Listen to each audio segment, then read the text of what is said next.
Bueno, estimados usuarios y estimadas usuarias, esta es la clase número 30, 31 mejor dicho. La número 30 queda un poco corta. Este es con respecto al socialismo biológico, esta clase. Como les estaba explicando en la última clase, que era muy corta, que yo he tenido que hacer una especie de síntesis, ¿verdad?, para escribir ese libro que se llama El cuerpo social. Una síntesis de múltiples fuentes. Entre ellas están textos del mismo Che Guevara, textos de jurisprudencia venezolana y extranjera, el Código Civil venezolano, Código de Procedimiento Civil, Código Penal, psicología jurídica, aparte de lo que les he estado hablando con respecto a libros de biología, etcétera. Pero lo quería resumir con respecto a lo que yo propongo a la nomenclatura de los delitos. Eso en la biología se le llama taxonomía de las especies animales y vegetales, ¿verdad? Entonces, a partir de aquí, voy a comenzar a leer principalmente. Eso va a ser algo súper fastidioso a lo mejor para usted. ¿Por qué? Porque quiero ser lo más explícito posible con respecto a las nuevas ideas que yo le estoy proponiendo aquí, para que no haya duda en su interpretación. Acuérdese lo que le he dicho siempre. Lleve la visión biológica a todo aquello que yo le estoy explicando en una especie de analogía entre lo biológico y lo social. Entonces voy a comenzar a leer este pequeño libro de biología, una pequeña parte, y después comenzamos de nuevo y retomamos lo que es el sistema judicial. Vamos entonces a continuar. Vamos a ver este libro. Este libro es con respecto a la clasificación de los seres vivos. Aquí te dice, para tratar con estas múltiples formas de vida y describir sus características, los biólogos tuvieron primero que nombrarlas y clasificarlas. Por ejemplo, los animales fueron clasificados por San Agustín en el siglo IV en tres grupos: útiles, dañinos y superfluos. Desde luego, para el hombre, los botánicos de la Edad Media clasificaban las plantas en función de si producían frutas, vegetales, fibras o madera. La clasificación de las plantas y animales por semejanzas estructurales fue establecida sobre bases sistemáticas firmes por el biólogo sueco Carl von Linné o Linneo. Catalogó y describió las plantas en un libro que se llama Las especies plantarum, escrito en 1753, y los animales en otro libro llamado Systema Naturae, en 1758. Al aparecer la teoría de la evolución, los taxonomistas han intentado presentar sistemas de clasificación basados en relaciones naturales, de manera que se reunieran en un mismo grupo los organismos que presentan cierta relación en su origen evolutivo, puesto que muchas semejanzas estructurales dependen de relaciones de evolución. La clasificación moderna de los organismos es en muchos puntos semejante a la de Linneo, basada en similitudes estructurales. La unidad de clasificación para plantas y animales es la especie. Es difícil dar una definición de esta palabra que pueda aplicarse a los reinos animal y vegetal, pero la especie puede definirse como un grupo de individuos semejantes en cuanto a características estructurales y funcionales, que en la naturaleza solo se reproducen entre sí y tienen un antecesor común. Las especies vecinas se agrupan en la siguiente unidad superior de clasificación, que sería el género. O sea que tenemos especies, después de ello tenemos un género. Los nombres científicos de plantas y animales se escriben en dos palabras: el género y la especie en latín. Este sistema para nombrar los organismos, llamado sistema binominal, fue usado por primera vez por Linneo. De acuerdo con él, el nombre científico del gato doméstico, Felis domestica, se aplica a todas las variedades de gato, de Persia, siameses, mans, de Abisinia e incluso los corrientes, puesto que todos pertenecen a la misma especie y pueden cruzarse entre sí. Las especies afines del mismo género son Felis leo, el león, Felis tigris, el tigre, y Felis paldus, el leopardo. El perro, que pertenece a un género diferente, se llama Canis familiaris. Nótese que en todos estos nombres el género se escribe primero, empieza con mayúscula, en tanto el nombre de la especie que viene después y no lleva mayúscula. Algunos nombres de especies de plantas sí tienen mayúscula. El empleo del latín en lugar de un idioma moderno para dar nombres a las especies vienen de la época en que el latín era el idioma internacional de la ciencia. Ok, de ahí vamos a saltar este cuadrito que dice: así como varias especies pueden agruparse para formar un género, varios géneros semejantes forman una familia. Y a su vez, las familias pueden agruparse en órdenes. Estos órdenes en clases y las clases en divisiones. Por ejemplo, plantas, o en filos, singular filo, en animales. Los filos, por tanto, son las principales divisiones grandes de los reinos animal y vegetal, así como las especies representan o representaban las unidades pequeñas fundamentales. Por ejemplo, la clasificación completa del roble blanco es división Magnoliofita, clase Magnoliopsida, orden Fagales, familia Fagaceae, género Quercus, especie Alba. El hombre es un miembro de filo Chordata, subfilo Vertebrata, clase Mammalia, subclase Euteria, orden Primates, familia Hominidae, género Homo y especie Sapiens. ¿Por qué todo esto? Déjenme volver aquí al texto este que estamos.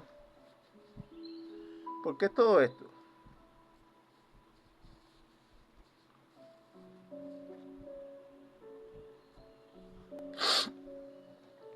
Porque resulta, estimados usuarios y estimadas usuarias, que así como hay muchos tipos de animales, también hay muchos tipos de delitos, con diferentes variantes. Pero, como les expliqué la última vez, no son infinitos. ¿Por qué yo propongo entonces una nomenclatura o taxonómica parecida a esto que les estoy explicando, que parece más o menos engorrosa? Para sistematizar no solamente la clasificación, sino sistematizar la resolución de los juicios. Vamos a hacer una suposición. Yo en el último pueblito de Venezuela me robo una gallina. Bien, me robé la gallina. De ahí me llevan a un juez o un abogado, etc. Me meten 20 años preso y después que me hacen el juicio. Y resulta que me tocaban como máximo de pena una noche de cárcel, una pernocta, pues. Si yo fuera cometido ese otro delito, ese mismo delito en la ciudad, de repente me fuera tocado 15 días. O sea, no hay una resolución de juicio uniforme a lo largo de todo el país. Y si hacemos la comparación jurídica entre países, mucho menos. Vamos a llevarlo a otro extremo. Yo tengo fiebre por X o Y. Tengo un tumor en el cerebro. Me hacen un diagnóstico en un hospital. Lo lógico sería que traten de quitarme el tumor, ¿verdad? Pero viene entonces, no hay un criterio uniforme entre los doctores y me dicen, no, que uno tiene que primero quitarle los brazos, no, quitarle las piernas, no, quitarle la cabeza. O sea, si se sistematizaran los resultados, o sea, los síntomas, la enfermedad y cuál es el método para quitar esa enfermedad, todos los médicos en cualquier parte del planeta van a saber qué hay que hacer en ese momento con ese tipo de enfermedad. Más o menos ahí es que quiero que llegue. Que todos los jueces y todos los abogados sepan exactamente cuál es la clasificación del delito, a qué tribunal le pertenece, a qué nivel de tribunal le pertenece y cuál es la resolución de ese delito. Si eso es muy difícil de entender, me disculparán. Claro que el proceso de clasificación de los delitos no lo van a hacer, como les expliqué, los abogados ni los jueces. No tiene que ser un organismo superior que haga una especie de Consejo Nacional o Consejo Provisional, claro, para clasificación taxonómica de los delitos. Entonces harán foros, harán conferencias, harán, no sé qué, lo que tienen que hacer para sistematizarlo a todos. Como le expliqué, no son tantos delitos. Supongo que duren un año haciendo eso, 2 años. Pero a la final, lo que va a quedar, que va a ser un texto específico, se puede incluso meter en una computadora, como vamos al mundo de la electrónica, incluso un robot puede diagnosticar que, así como quieren hacer para que los robots diagnostiquen enfermedades y den los remedios específicos para cada enfermedad, lo mismo podría ser incluso un robot, jueces robots, vamos a llamarlo así. Que no haya un criterio subjetivo, porque de repente el juez amaneció de mal humor y entonces te meto 10 años preso para un delito que necesitaba nada más 10 horas de amonestación verbal. O sea, que el resultado de la resolución de un juicio sea uniforme aquí en China hasta en el último pueblo de Venezuela o del país, donde sea que se haga. Vamos entonces a seguir a partir de aquí. Entonces voy a hacer principalmente lecturas. ¿Ustedes consideran que eso será una tortura? Bueno, puede ser. El que no quiera escuchar mi voz, que es muy hermosa, puede saltarse estos, creo, sospecho que serán como 3 o 4 videos para poder salir de este tema del sistema judicial. Continuamos entonces.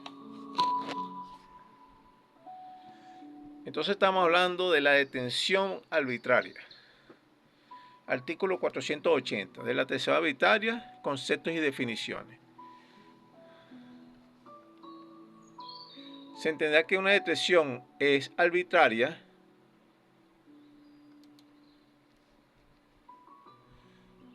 cuando la privación de la libertad, arresto, detención, encarcelamiento, retención, prisión, reclusión, custodia o prisión preventiva son contrarios al debido procedimiento judicial y administrativo y contrarios a las disposiciones legales nacionales e internacionales pertinentes establecidas en la Declaración Universal de Derechos Humanos o en los instrumentos internacionales pertinentes ratificados por la República. En tal sentido, puede equipararse legalmente la detención arbitraria con el delito de secuestro. Se entenderá que por detención a todo acto o procedimiento que implique la privación o restricción de la libertad corporal o física de una persona, poniéndose llamar indistintamente a dicho procedimiento, arresto, detención, retención, encarcelamiento, prisión, reclusión, custodia, prisión preventiva o encierro.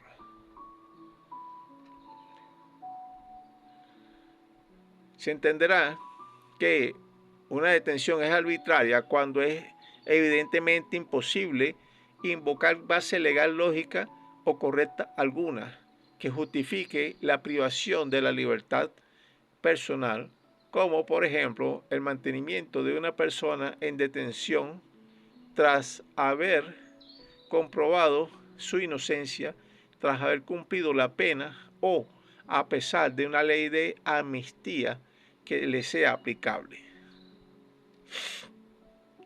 Vamos a bajar un poco. La detención arbitraria puede producirse porque no pudiendo beneficiarse de las garantías fundamentales de derecho a un juicio imparcial, las personas o un grupo de personas han sido detenidas sin que se dicte orden de arresto, sin ser acusadas ni juzgadas por una autoridad judicial independiente e imparcial o sin tener acceso directo a un abogado, o se mantienen las personas detenidas en régimen de tortura e incomunicación durante varias horas, días, meses o años, o incluso indefinidamente, o debido a que siguen detenidas aunque se haya cumplido la medida o sanción que legalmente se le haya aplicado. Otra característica de la detención arbitraria es la detención administrativa en el caso de personas que tratan de obtener asilo, las violaciones de que son víctimas las personas detenidas correspondientes a la práctica de la tortura, la ejecución sumaria o la desaparición forzada.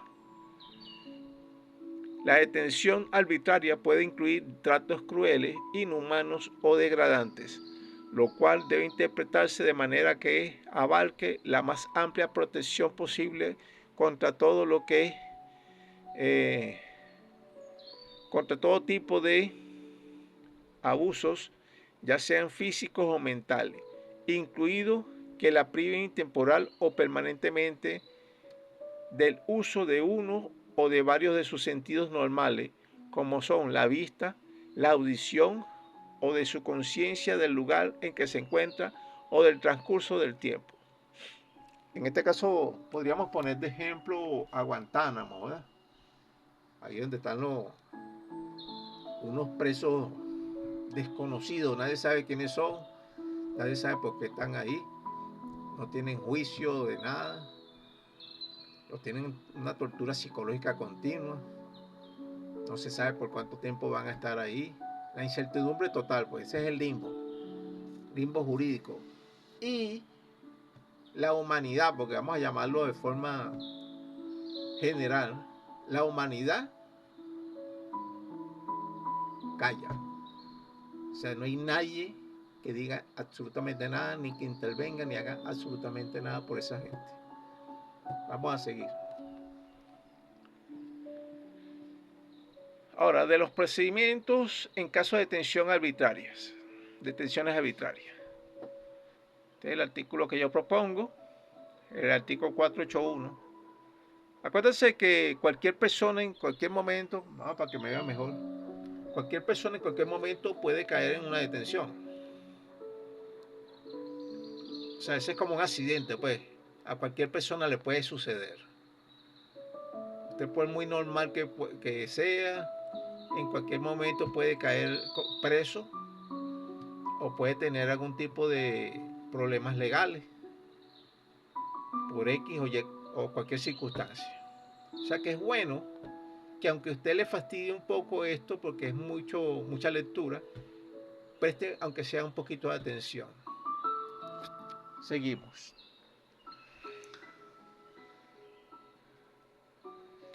En el momento de la detención o en caso en que se conozcan detenciones arbitrarias, se procederá de la siguiente manera. Cerciorarse de la situación en el momento o posterior a los procedimientos con respecto de las detenciones arbitrarias, los tipos de conducta de la persona detenida o presa que constituyen infracciones disciplinarias, durante la detención o la prisión, la descripción y duración de las sanciones disciplinarias que puedan aplicarse y las autoridades competentes para aplicar dichas sanciones se determinarán por la ley o por reglamentos estrictos, dictados conforme a el derecho y debidamente publicados, que no impliquen en ningún caso las torturas, tratos crueles, inhumanos o degradantes, ni deprivación sensorial. Más adelante yo voy y explico qué es esta deprivación sensorial, con más amplitud, pues. La persona detenida o presa tendrá derecho a ser oída antes de que se tomen medidas disciplinarias. Antes. Tendrá derecho a someter tales medidas a autoridades superiores para su examen. La persona detenida o su abogado tendrá derecho a interponer en cualquier momento una acción con arreglo al derecho interno nacional ante un juez u otra autoridad de la República, a fin de impugnar la legalidad de su detención y, si ésta no fuese legal, lógica y correcta, obtener su inmediata liberación. Este procedimiento será sencillo, expedito y no entrañará costo alguno para el detenido, aun si éste conociere o no de medios careciere o no de medios económicos suficientes. Esto es lo que los abogados llaman el habeas corpus, ¿verdad? Yo trato de no poner tantas palabras extrañas aquí para que el pueblo normal y llano pueda entender esto.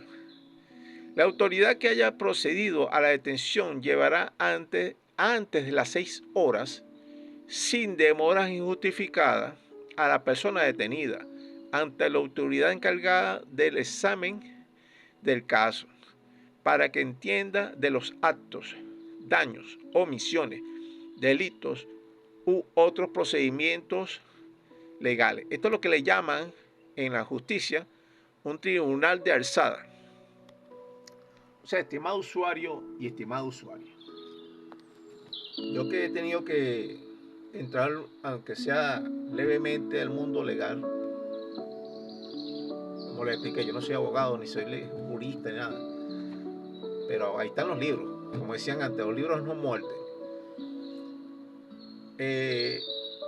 Como esos son sistemas muy antiguos, vienen de los años, como decirle, 1700, 1600, tienen muchas palabras raras para el pueblo. El pueblo no entiende nada de eso. El pueblo entiende eso cuando está preso ya, que ya casi no hay más nada que hacer, porque trates como una máquina remoledora de carne y se te hace muy difícil salir de ahí. Entonces están los famosos tribunales de alzada, medios de prueba, lazos probatorios y todo ese poco de palabras extrañas que el pueblo no entiende nada, y por eso es que el pueblo queda empantanado y entrampado en ese sistema. Entonces, cuando yo coloco estos artículos, que son muchos inventos de mi persona, es tratando de evitar ese tipo de palabras. Muchos doctores en leyes, juristas, incluso psicólogos, abogados dirán, no, estás distorsionando las leyes, estás haciendo... Sí, puede ser. Pero yo pienso es en el pueblo, no pienso en los abogados. Es como decirle que si piensas en el pueblo, no piensas en el doctor, porque la idea es evitar doctor. ¿Quién se quiere enfermar? ¿Quién quiere estar preso? A menos que sea un masoquista, ¿verdad? Entonces la idea es evitar caer en esas situaciones, y en este caso es evitar caer en las palabrerías extrañas, de forma que el pueblo no entienda las palabras o los términos legales. Vamos a seguir. Si una persona detenida o presa es golpeada, maltratada, muere, desaparece, queda en coma, queda inválida, mutilada, lisiada o discapacitada durante su detención o prisión, un juez u otra autoridad, bien sea de oficio o a instancia de parte o de un miembro de la familia de esa persona lesionada o de alguna persona que tenga conocimiento del caso, investigará la causa posible de la muerte, desaparición o lesión de la persona detenida. Cuando las circunstancias lo justifiquen, se llevará a cabo una investigación iniciada de la misma manera. Cuando la muerte, desaparición o lesión de la persona detenida ocurra poco después de terminada la detención o prisión. Las conclusiones de esa investigación, indicando responsabilidades o el informe correspondiente, serán puestos a disposición de quien lo solicite, a menos que con ello se obstaculice la instrucción de una causa penal en curso.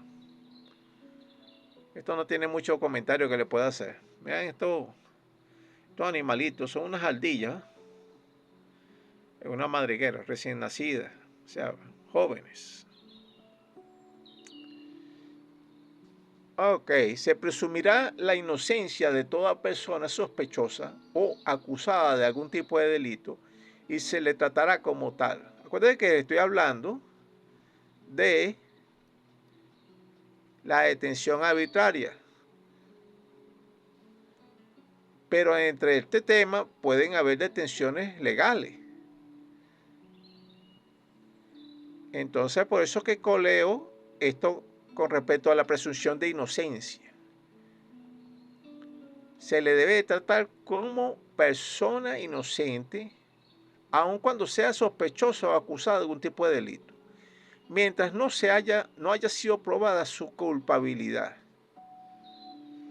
Conforme al derecho en un juicio público en el que haya gozado de todas las garantías necesarias para su defensa. Bueno, este pequeño, esto se llama literal, ¿verdad? Literal G. Deberían de dárselo a conocer a los policías. ¿Por qué? Porque el policía no es juez, pero a veces quiere hacerse pasar por juez. Y de una vez al agarrar a una persona, bueno, por lo menos aquí en Venezuela, eso era un desastre. Pero ya lo trataba como un delincuente total. La única manera de que te traten como un delincuente es que te agarren en flagrancia, que se llama. O sea, con las manos en la masa. Vamos a seguir. Solo se procederá al arresto. Bueno, antes de seguir, quiero que da un pequeño paréntesis con respecto a eso.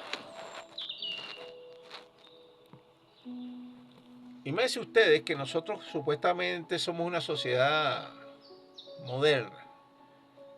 Ok, si somos tan modernos, porque aquí en Venezuela no se le ponen en la gorra o en un ojal de la camisa o en el pecho una cámara a los policías cuando van a hacer sus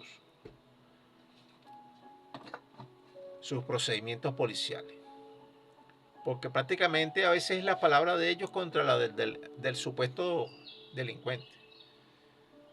Y aquí en Venezuela, por lo menos, sabemos de la corrupción policial.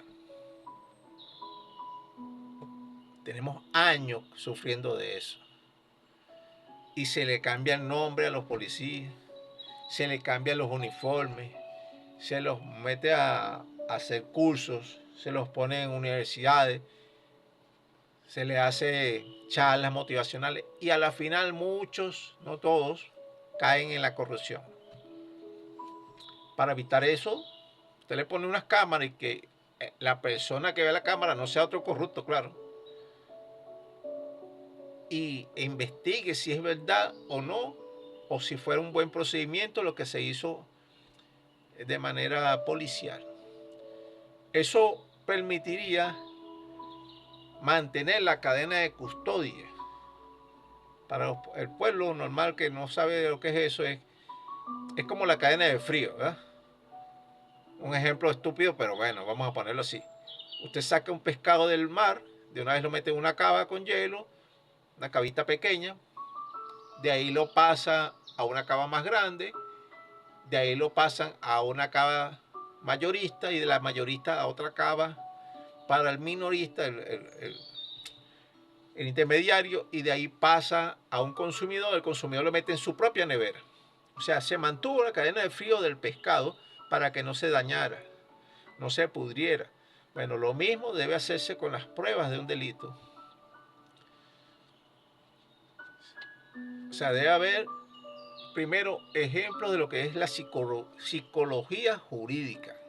Eso no es una materia que yo me estoy inventando, eso tiene años. Tuve que leer bastante con respecto a eso para poder entenderlo. Eso deben de dárselo como curso obligatorio a todos los policías. Lo que es la cadena de custodia también deben de dárselo. No solamente agarrarse al sospechoso y caerle a palo ahí, monta de las esposas, no. No es suficiente con eso. Usted viene, hace un procedimiento, uno detrás de otro. Hace una cadena. Que no se rompa la cadena de custodia, porque va a ser su palabra contra la de la otra persona. Y nuevamente la persona que supuestamente es sospechosa siempre pierde. Vamos a dejarlo hasta ahí porque me voy a extender. Vamos a continuar.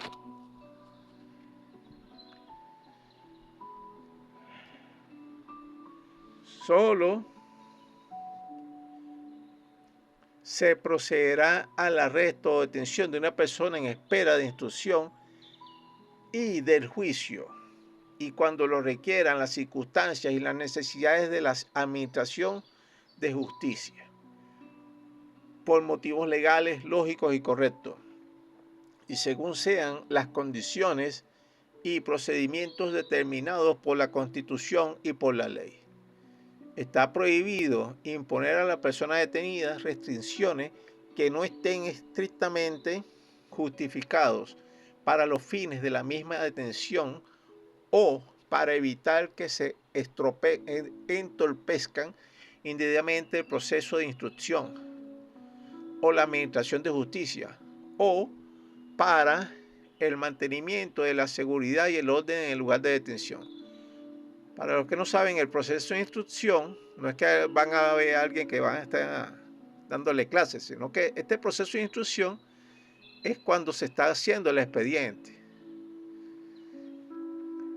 Ok, toda persona detenida a causa de una infracción penal será llevada sin demora antes de las 6 horas tras su detención ante un juez u otra autoridad determinada por la ley, y esa autoridad decidirá sin dilación antes de las 24 horas de su presentación si la detención es lícita y necesaria o simplemente arbitraria o innecesaria.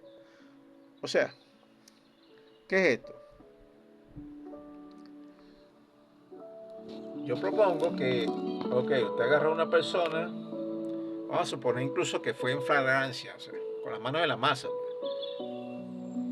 Usted lo agarró cometiendo un delito, fue aprendido, se le leyeron sus derechos, o se le dijeron, porque aquí en Venezuela no se le lee de derecho a nadie. Y si es aquí con las leyes normales puede pasar hasta 15 días, un año y no se le ha hecho juicio. La idea es que usted, si es aprendido de una vez a las 6 horas máximo, tiene que estar delante de un juez.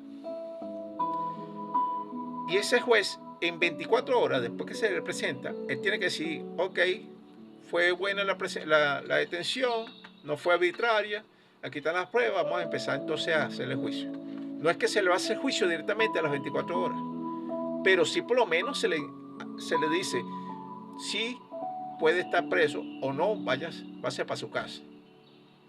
No, usted sí es sospechoso, que tiene que quedarse ahí, bueno, ya por lo menos lo sé, pero no que me deje ahí con una incertidumbre, porque no hay nadie, no hay un juez, no hay nadie que me haya hecho una preselección, como lo que hace en el famoso triaje. Trato de poner estos ejemplos que parecen descabellados para que la mente lo pueda manejar mejor. Cuando usted va a un centro ambulatorio, a un hospital, se le hace una cosa que se llama triaje. Ahí es la selección de los casos más urgentes, pasan directo a quirófano. O se seleccionan pues los casos que son más urgentes, que peligra más la vida de un paciente, pues se le puede dañar más un miembro, un sistema, cualquier cosa. Y los que son menos urgentes se dejan más rezagados.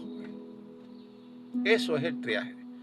Una especie de preselección de urgencia. La idea es que cuando se hagan las detenciones, se haga una especie de triaje a la entrada. Que haya un abogado, un juez ahí de turno, haciendo guardia ahí en la puerta.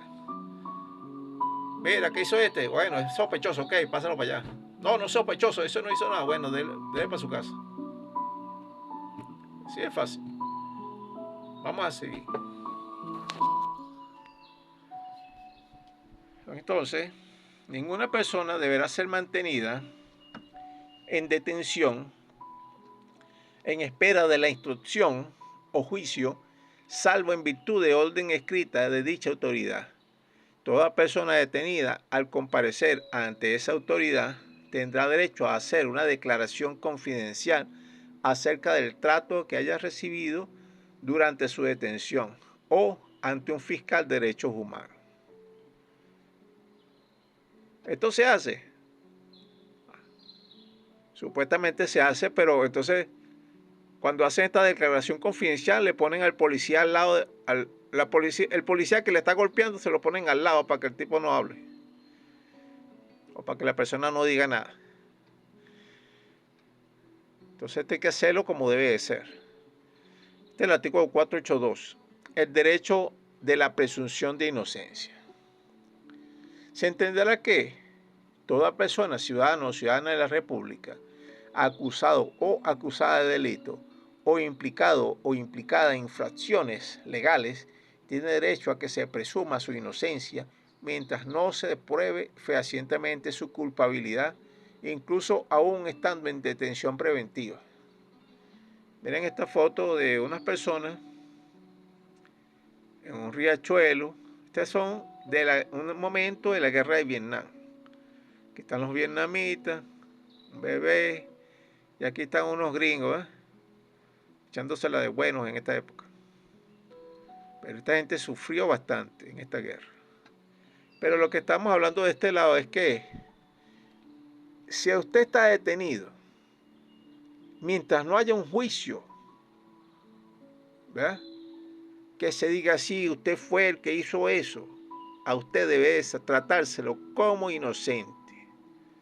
Sé que es un poco difícil de entender ahorita para las personas de esta sociedad, pero hay que llegar a este punto. En el 483, artículo 483, hablo del procedimiento de acción urgente.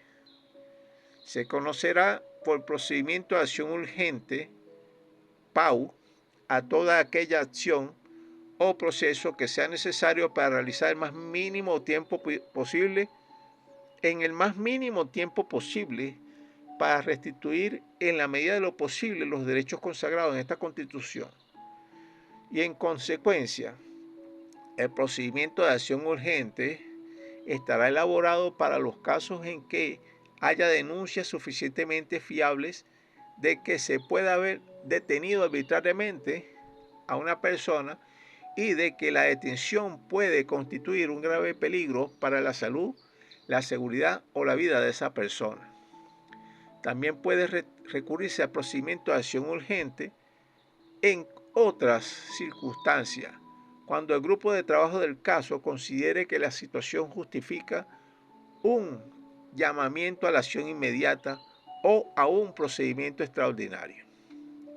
El procedimiento de acción urgente, cuyo carácter es puramente humanitario, de ninguna manera prejuzga la opinión que podría emitir el grupo de trabajo del caso si a continuación tuviera que pronunciarse sobre el carácter arbitrario o no de la privación de libertad, salvo en los casos en que el grupo de trabajo del caso ya haya determinado el carácter arbitrario de dicha privación de libertad.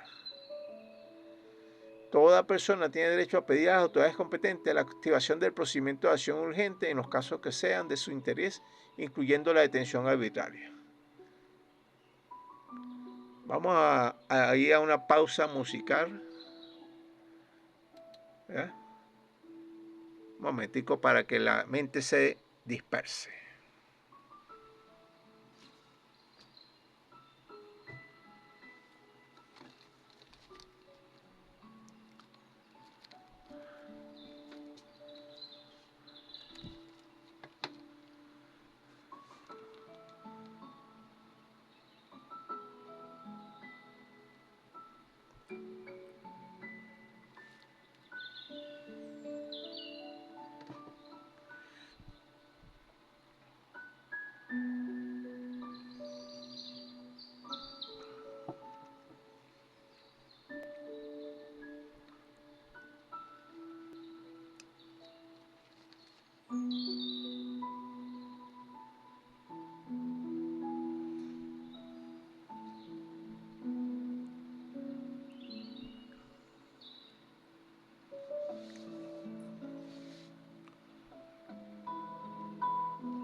Bueno, ya volvimos del procedimiento ante los tribunales. Se entenderá que todas las personas son iguales ante los tribunales y cortes de justicia. Toda persona tiene derecho a ser oída públicamente y con las debidas garantías por un tribunal competente, independiente e imparcial, establecido por la ley en la sustanciación de cualquier acusación de carácter penal formulada contra ella o para la determinación de sus derechos, obligaciones de carácter civil. Vamos a poner esto así volteado.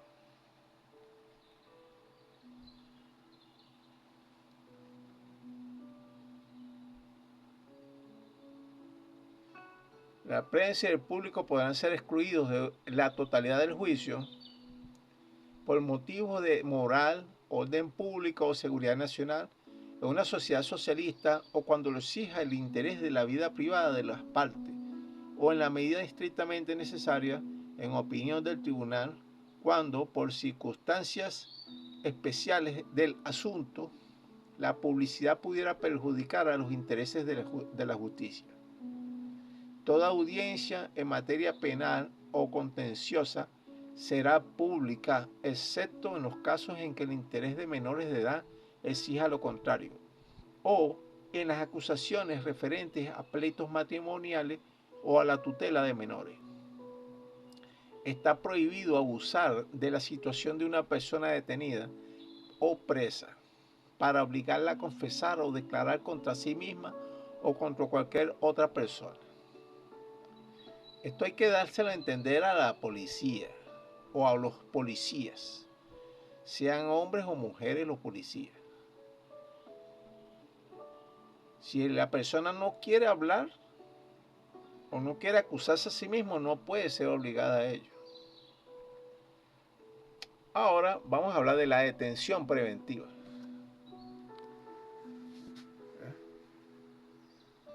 Yo le dije que esto era un poco fastidioso, ¿verdad? De la característica de la detención.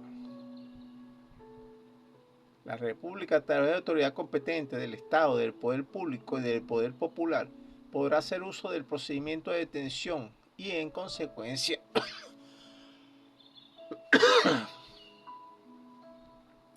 desde el momento mismo de su imputación, acusación o sospecha de la comisión de un delito o infracción legal por parte de una persona o grupo de personas, independientemente del sitio, hora, momento, lugar del hecho ocurrido, las autoridades de la República, del Estado, del poder público o del poder popular, por motivos del interés público y del bien común, para prevenir, evitar la impunidad y establecer responsabilidades ciertas, deberá retener preventivamente a dichas personas o grupos de personas durante por lo menos 8 días continuos para realizar o establecer la conexión lógica, razonable y sistemática entre el hecho punible presumido y el hecho indicador de que debe ser probado y afirmado según el debido proceso. Ok, 8 días de detención preventiva, ¿cierto? Vamos a poner así esto. Estimado usuario y estimado usuario, usted dirá, ¿por qué yo pongo tantas cosas tan minuciosas? Si eso ya está en las leyes, está en los códigos penales, código de procedimiento civil, código de procedimiento penal, código de procedimientos administrativos, etc. Bueno, se lo he estado aplicando la mayor cantidad de veces que pueda. Esto es una propuesta constitucional. Como esta propuesta constitucional, específicamente esto de la detención arbitraria, la detención preventiva, los sistemas judiciales, etc., no está especificado, no está sistematizado, es muy escueto, muy general. Cuando usted entra al sistema de justicia, como le dije, es una picadora de carne, una moledora. Usted entra ahí indefenso. Y si no tiene ningún tipo de conocimiento, es peor, porque entra siendo víctima de los buitres. Comienza con sus propios jueces, sus propios abogados. Eso es como los famosos HCM, hospitalización, cirugía y maternidad. ¿Sabes lo que es eso, no? Los seguros de vida y demás. Que cuando usted entra a una clínica, hasta que no le sacan el último centavo, usted no lo dejan salir. Así usted no tenga nada. Así usted no tenga ningún problema de salud. Lo retienen ahí por cualquier cosa. Vamos a hacerte esta prueba, vamos a hacerte aquello, hasta que le sacan todo el dinero. Y después que ven que usted no tiene dinero, es que lo sacan para su casa o para otro lado. Yo lo digo claro, que no le guste, no me puede incluso desmentir, porque eso cualquier persona lo puede saber. Cuando usted entra al sistema judicial, usted entra perdido, condenado prácticamente, porque no tiene, si no tiene dinero para pagar abogados y para extorsionar y para demás, ahí se queda. La idea es cambiar eso.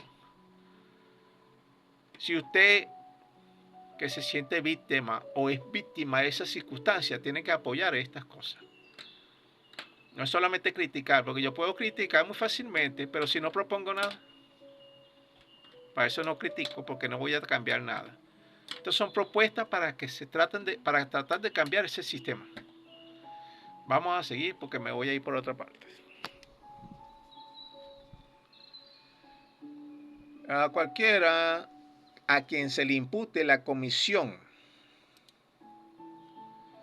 de un hecho punible o una infracción legal será retenida preventivamente por las autoridades competentes desde el mismo momento de conocer o sospechar este hecho.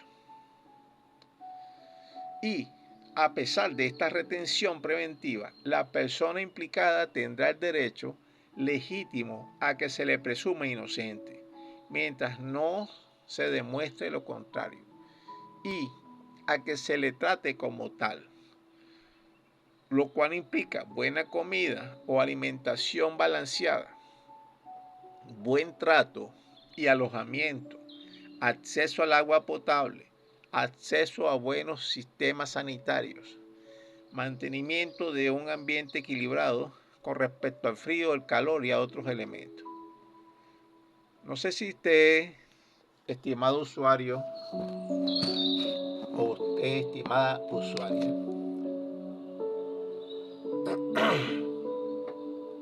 ha tenido la oportunidad de pasar por una experiencia de estar preso. No es recomendable, no se lo recomiendo a nadie, no se lo deseo a nadie, pero a veces hay que aplicar la justicia, claro. Pero eso no quiere decir que usted tenga que tratar a una persona presa como peor que un cochino o que un animal. Cuando lo meten preso, ahí no hay cama, no hay silla, no hay mesas, no hay colchones, no hay nada. A veces tiene que dormir en el piso pelado. Siendo usted inocente o que no se le ha demostrado que usted sea culpable. Entonces, cuando usted sale de ahí, puede salir incluso con enfermedades, lesiones, sin contar en los traumas psicológicos que puede usted sufrir ahí. Entonces, esos son los intangibles que se deberían de tomar en cuenta a la hora de meter a alguien preso, así sea preventivamente por 8 días. Se le debería tratar como una persona, supuestamente usted es una persona. Si usted fuera una máquina o un animal, bueno, ya no hay que tener mucha consideración, se le tira así donde caiga. Pero imagínese usted que usted caiga en ese sistema y la tienen 8 días, 15 días, un año, llevando agua y sol, durmiendo en el suelo y recibiendo maltratos psicológicos y físicos. Usted no va a salir igual que cuando entró, por mucha fuerza mental que usted tenga. Entonces la idea es evitar eso o superarlo, por lo menos. O sea, si eso es algo imposible, me disculpan por tratar de ser utópico. Vamos a seguir. El tratamiento como persona inocente se mantendrá mientras no se establezca firmemente su culpabilidad mediante sentencia firme o mientras se constituye el sumario de las actuaciones tendientes a verificar y a hacer constar la perpetración cierta o no de los hechos punibles o infracciones legales. Este sumario es lo del juicio, ¿verdad? Todo lo que se va a necesitar en el juicio. Tendientes a verificar y a hacer constar la perpetración cierta o no de los hechos punibles o infracciones legales, junto con todas las circunstancias que influyen en su calificación, la culpabilidad o inocencia real de los presuntos implicados o presuntas implicadas y el aseguramiento de las responsabilidades penales de las personas y de los objetos activos o pasivos relacionados con la perpetración.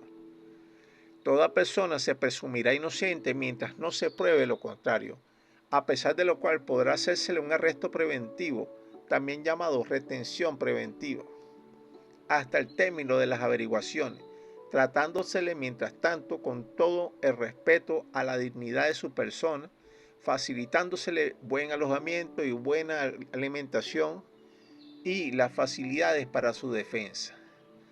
Toda persona tiene derecho a ser oída en cualquier clase de proceso con las debidas garantías y dentro del plazo razonable determinado por la ley o que legalmente sea estipulado por un tribunal competente, independiente e imparcial, establecido con anterioridad. Quien no hable castellano o no pueda comunicarse de manera verbal tiene derecho a un intérprete. Ahora del procedimiento durante la detención preventiva. La República, a través de sus autoridades o de sus representantes legales, dispondrá de un lapso máximo legal de 8 días continuos, desde el mismo momento de la detención preventiva, para aportar las pruebas de responsabilidad respectivas y sustanciar la etapa investigativa.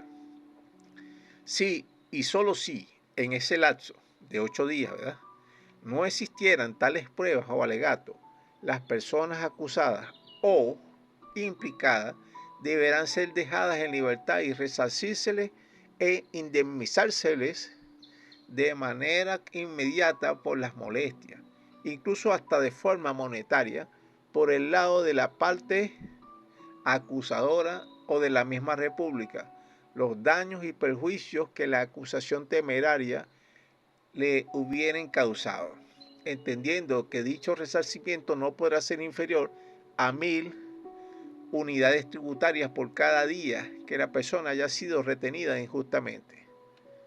Ok, ¿por qué yo coloco esto? Ustedes miran, bueno, pero ya tú estás loco, ¿vale? Ya contigo no se puede. Es posible. ¿Cómo que tú le vas a pagar a los sospechosos por estar presos? Sí, ¿por qué no? Les expliqué que cualquier persona puede caer en eso, ¿verdad? Vamos a ver las estadísticas. Vamos a tratar de ser un poco más científicos que emocionales. Estadísticamente se comprueba, cualquiera puede hacer una pequeña comparación a nivel histórico, ¿eh?, que de 100 personas que son retenidas o presas, 90 personas son inocentes. De cada 100, 90 son inocentes. A algunos incluso se les ha hecho una simulación de hecho punible. ¿Cuántos hombres no están presos porque supuestamente la mujer le dijo, mira, me faltó el respeto? Solamente por eso. Eso requiere una detención o una simple amonestación. O porque alguien, no, que me robaron un celular. Ok, te robaron el celular. Pero eso requiere una retención de 1 año, 2 años. O sea, la idea es que todo sea un esquema general. Vamos a ver el esquema general. Si a usted hay más probabilidad de que usted sea inocente que culpable, como le expliqué, mientras no sea agarrado infraganti o en flagrancia, como le dicen los policías, y que no sea la palabra suya contra la de un policía, que normalmente siempre van a hacer más caso a la del policía, que puede ser un corrupto, usted siempre va a estar en desventaja. Pero si creemos que hay más posibilidades de que usted sea inocente, porque no se le puede pagar por haberle acusado de manera injusta? Si le está haciendo un escarnio público, no solamente, imagínese usted que usted es un hombre de su casa, normal, trabajador, y usted le cae mal a alguien y lo acusa de cualquier cosa. Usted puede perder hasta el trabajo, puede perder la mujer, etcétera. Si es que tiene mujer. En el caso de las mujeres es casi lo mismo. Pero la mujer está en más desventaja porque ella, cuando la meten presa, no tiene ni siquiera derecho a lo que le llama el día matrimonial, o sea, la visita de pareja. Entonces, la idea está en que el Estado, si sabe que tiene que pagar mil unidades tributarias por cada día que tenga preso a alguien que sea inocente, me estoy refiriendo, se le hará, o sea, tratará de hacer más ágil el sistema judicial. Si tiene que buscar pruebas, la busca rápidamente. Si tiene que buscar testigos, busca eso rápidamente, que no pase más de un día, 2 días. Porque si no, se va a acumular esa cantidad de dinero. Eso va a salir de la erogación pública. O si es usted acusado por alguien, esa persona de su bolsillo tiene que pagar esa cantidad. Sí, es fácil. Eso acabaría con muchos tipos de acusaciones temerarias. Personas que a usted le cae mal y simplemente la acusan porque a usted le cae mal.